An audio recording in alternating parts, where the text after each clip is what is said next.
Para o dia 12 é o dia em alusão aí aos cuidados paliativos. Muita gente ainda acha que esse tipo de tratamento é apenas para quando se está morrendo.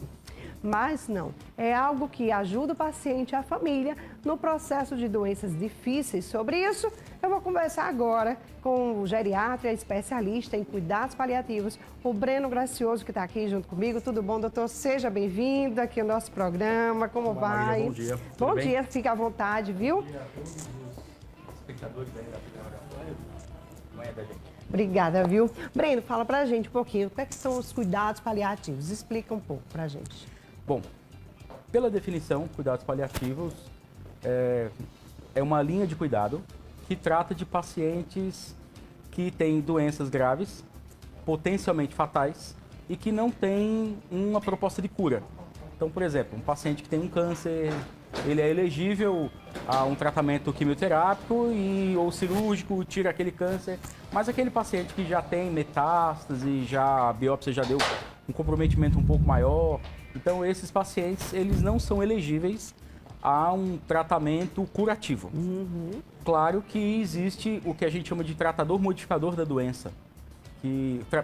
Tratamento modificador da doença. O tratamento modificador é aquele tratamento que reduz a doença, reduz os agravos, às vezes faz uma pequena cirurgia para tirar aquele tumor daquele lugar que está incomodando mais, mas o tumor em si, ele ficou por ali.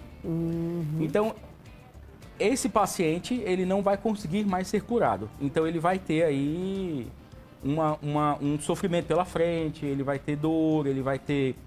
Existe um conceito chamado dor total.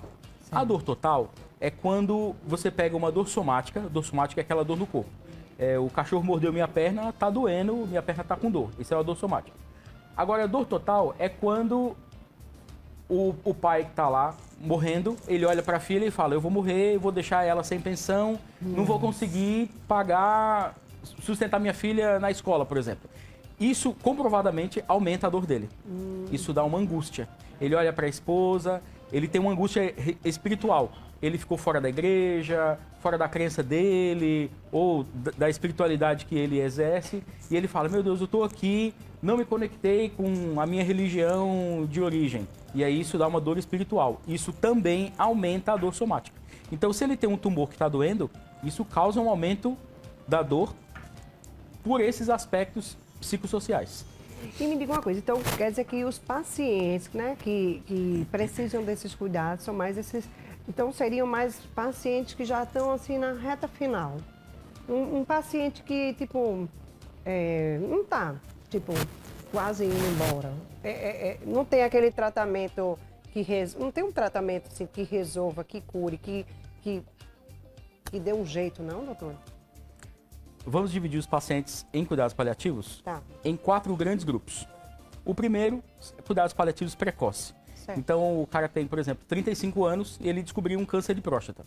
Esse cara vai tratar esse câncer de próstata, vai fazer cirurgia, vai fazer a quimioterapia e pode ficar livre do câncer. Certo. No entanto, esse câncer, quando o médico foi fazer uma avaliação um pouco mais criteriosa, viu que ele já emitiu metástase para o fígado ou para a coluna. Ou para outro lugar. Então, esse paciente... A gente pode controlar essa doença, a gente pode dar uma sobrevida para ele imensa, qualidade de vida, mas ele não vai ficar curado dessa doença. Então ele está em cuidados paliativos precoces. Ele vai ao jogo com o filho, ele trabalha, ele vai concluir o curso dele, ele vai trabalhar no que ele sonha, ele vai fazer as viagens que ele quer fazer, porque ele está no estágio inicial da doença. Com a progressão de doença, ele vai começar a ficar um pouco debilitado. Então, nessa segunda fase, ele já não consegue mais trabalhar, por exemplo. Ele consegue ir ao jogo com o filho, inclusive o governador de São Paulo, em cuidados paliativos, em fase terminal de câncer, foi visto num jogo de futebol com o filho. Isso ou seja, aproveitando em São os Paulo. últimos momentos Aproveitando que ele seus tem, últimos momentos. o máximo que ele puder. Uma terceira fase, que já é uma fase de terminalidade, já é aquele paciente que está bem debilitado, ele já está acamado, ele já não consegue se alimentar bem, ele já não faz xixi adequadamente. E uma quarta e última fase, que a gente chama de processo ativo de morte. Aquele paciente, ele está efetivamente morrendo. Então, ele está na cama, ele já não consegue mais se alimentar ou fazer xixi, ou nem fazer cocô. Alguma parte do corpo não funciona bem. Então, ele já está num processo que vai levar ele até o desenlace. Então, é uma coisa que, dependendo de como o paciente chega para a gente, ele pode ter uma sobrevida de meses, semanas, anos ou dias. Doutor, esse tipo de cuidado, né, tem também um impacto na família do paciente? Como é que fica a questão familiar, né, quando recebe essas notícias, assim? Como é que Veja, é feito esse cuidado também? Também tem que ter o cuidado com a família, que vai estar, né, junto com esse paciente, né, que já está nesse estado. Então, eu acho que tem que ter um trabalho em conjunto, né? Ou não? Maíra, você tem toda a razão. Porque a família vai ficar, mas vai ficar mal. Ninguém adoece só. Fica mal, fica... Eita, Jesus, eu nem gosto de pensar nessas coisas, mas bora lá, doutor. Então, quando uma pessoa adoece, as pessoas do convívio próximo e que têm amor àquela pessoa, que participam do cuidado e do carinho daquela pessoa, essas pessoas também adoecem. Então é muito comum você chegar no hospital, por exemplo, você vê o doente já está lá no hospital, o paciente já está lá no hospital há algumas semanas, por exemplo. E você vê que a esposa dele, que acompanha ele todos os dias, ela está exausta, ela está estressada. E isso interfere muito no raciocínio dela. Então, sim, ninguém adoece só, os familiares adoecem junto. Em cuidados paliativos, a gente precisa sempre acolher o familiar também. Porque não adianta eu acolher o doente e eu falar assim, olha, esse doente aqui, esse paciente, é melhor que ele vá para casa. Ele tem condições de ir para casa. Para o paciente seria a melhor das opções ir para casa. Mas eu chego para a esposa, ela fala assim, doutor, eu moro num kitnet assim, que tem uma cama e não tenho condições de contratar ninguém, já tenho 68 anos, não tenho como levar ele para o banheiro, não tenho como cuidar só. Então, essa familiar não tem como receber esse paciente em casa. Se eu não acolher as necessidades dela, eu não vou estar dando um bom tratamento ao meu paciente. Eu falo, mas para ele é melhor ir para casa. Alta e tchau. Ela que se vire. Eu não vou estar nem ajudando ela, nem vou estar ajudando ele. Então é melhor eu sentar com ela e falar assim, o que a senhora pode me dar? O que a senhora pode oferecer a ele? E dentro das possibilidades do que ela possa oferecer, a gente vai fazer o cuidado baseado naquilo dali. Se eu acolher ela, eu vou diminuir o cansaço dela, vou diminuir o estresse dela, vou melhorar o cuidado que ela vai ter com ele. Então, sempre a gente tem que trabalhar junto com a família, sempre a gente tem que ter o apoio da família. Não adianta também eu chegar e falar assim, olha, não vou passar a sonda nele. Aí a esposa fala, mas doutor, por que não vai passar a sonda? Porque não está indicado. Tem que explicar porquê, tem que ter a concordância, ela tem que entender o porquê que aquela sonda não está indicada naquele momento. Ela tem que concordar o porquê. Inclusive, a gente precisa trabalhar com os valores do paciente e muitas vezes também com os valores da familiar. Vou dar só um exemplo.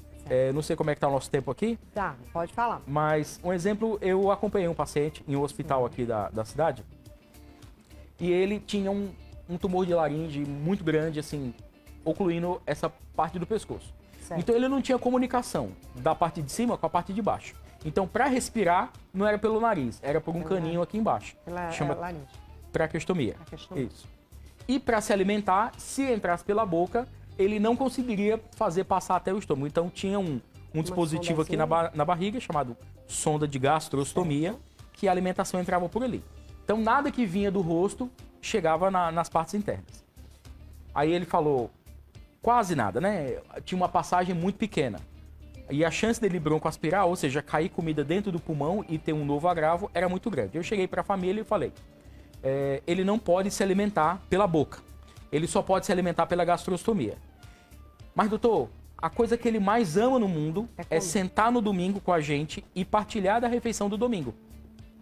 Eu falei, se ele sentar na mesa e partilhar da refeição do domingo com vocês, ele pode ter um período de vida muito curto. 2 semanas, 3 semanas. Porque vai cair comida dentro do pulmão dele. O que vocês preferem? Falando com a filha e com a mãe. Aliás, com a filha e com a esposa. O que vocês preferem?